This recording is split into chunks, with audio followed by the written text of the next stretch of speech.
मेघनाद वध। अपने पुत्र इंद्रजित की मृत्यु का समाचार सुनकर रावण दुखी एवं व्याकुल हो विलाप करने लगा।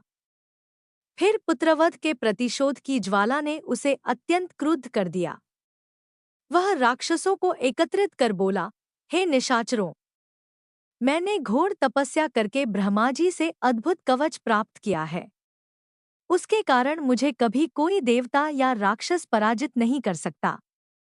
देवासुर संग्राम में प्रसन्न होकर ब्रह्माजी ने मुझे बाण सहित विशाल धनुष भी दिया है। आज मैं उसी धनुष से रामलक्ष्मण का वध करूंगा। मेरे पुत्र मेघनाद ने वानरों को भ्रम में डालने के लिए माया की सीता बनाकर उसका वध किया था, परंतु मैं आज वास्तव में सीता का वध करके उस झूठ को सत्य कर दिखाऊंगा। इतना कहकर वह चमचमाती हुई तलवार लेकर सीता को मारने के लिए अशोक वाटिका में जा पहुंचा।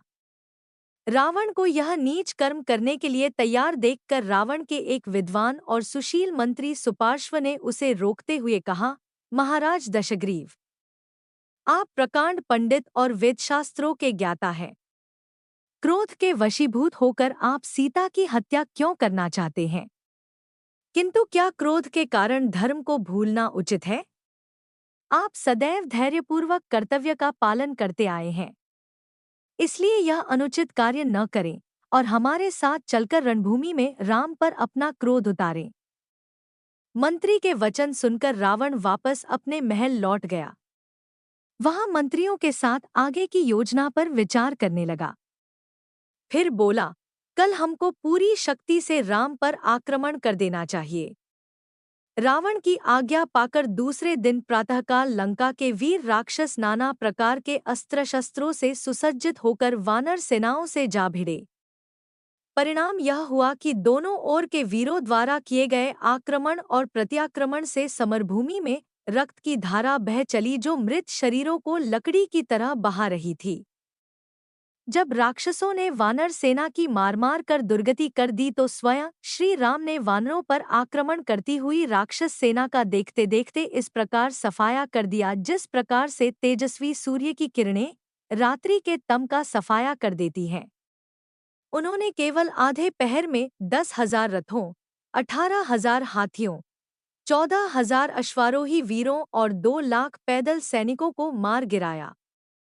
जब लंका में इस भयानक संहार की सूचना पहुंची तो सारे नगर में हाहाकार मच गया।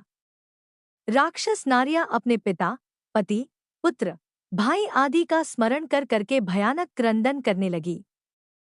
रावण ने क्रुद्ध, दुखी और शोकाकुल होकर महोदर, महापार्श्व और विरूपाक्ष को युद्ध करने के लिए बुला भेजा।